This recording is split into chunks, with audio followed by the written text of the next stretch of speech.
Hello everyone, I'm McAllen Fire Chief Rafael Valderas. The McAllen Fire Department celebrates its 100th anniversary this year, so with a lot of pride, we'd like to share some highlights of our amazing 100-year journey.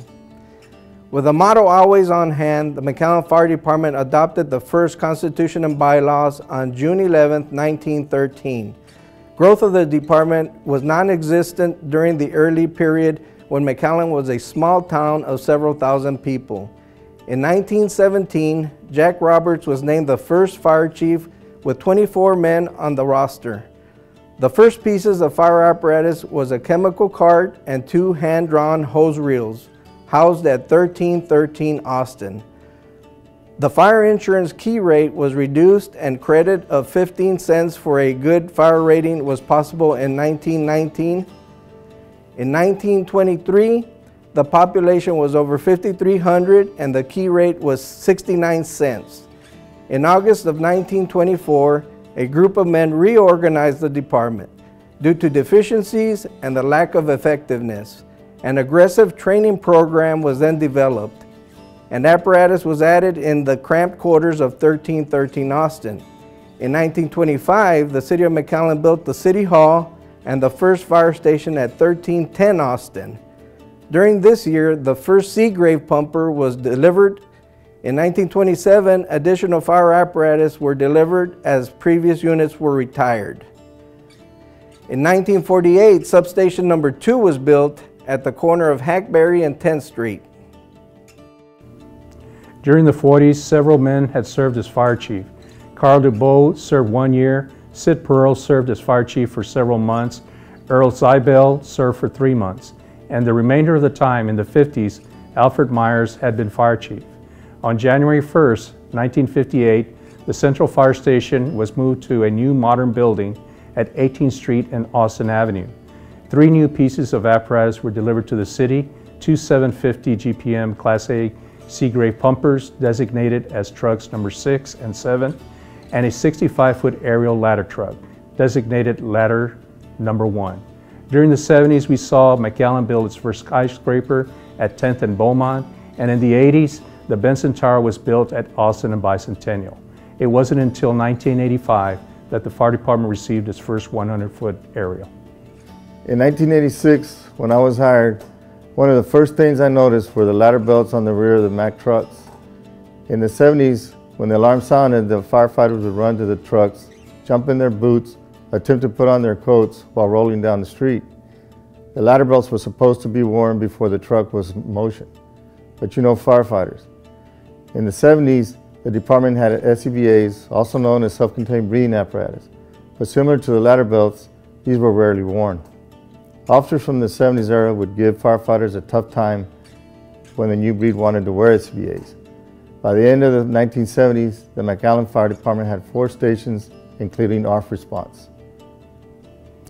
During the 1980s, the fire department saw significant growth, and the City of McAllen agreed to add Fire Station 5 at 23rd and Dove and Station 6 on Sarah and 23rd. The additional station brought increased staffing, 2 new ladder trucks to replace the original outdated Ladder 1, and 2 new engine companies. For a short while, Engine 6 responded from Central Fire Station to District 6 until the new station was constructed. The 1980s also provided advancements in technology to include more widespread use with self-contained breathing apparatus. During the 1980s, McAllen Fire played a large part in state conventions and the Spring Fiesta, held every year with other departments of the RGV. McAllen had several successful pumper racing teams performing at these events. For many years, the McAllen Fire Department ran its own fire academy for basic firefighter training. The early 1990s marked the end of the McAllen in-house fire academy with the graduation of 13 firefighters from Cadet Class 20 in 1993. During this decade, the McAllen Fire Department demonstrated to move forward along with some safety-oriented technology advancements in the form of a new radio system to improve communications during emergencies and with the replacement of some frontline apparatus designed with fully enclosed cabs.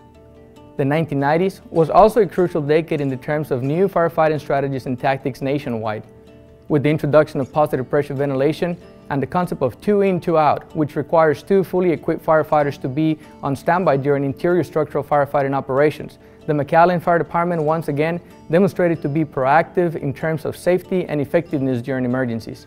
During the 90s, 30 firefighters were on duty per shift. Today, each shift is staffed with about 50 firefighters. The beginning of the new millennium saw the McAllen Fire Department growing and adapting to the needs of its community, with a new engine company, Engine 7, and plans for an additional station, among others.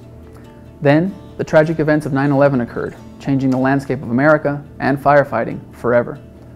This led to a dramatic shift in focus from handling purely domestic issues to navigating complex matters of national concern, and necessitated that new systems of communication and hierarchical organization be adopted at all levels.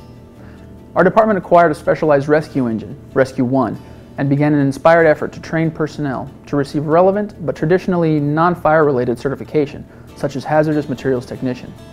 These changes were accompanied by upgrades to our fleet, such as the addition of heat-sensitive cameras, known as thermal imagers, to all frontline units, the construction of Station 7, the relocation of our central fire station, and the expansion of our personnel base.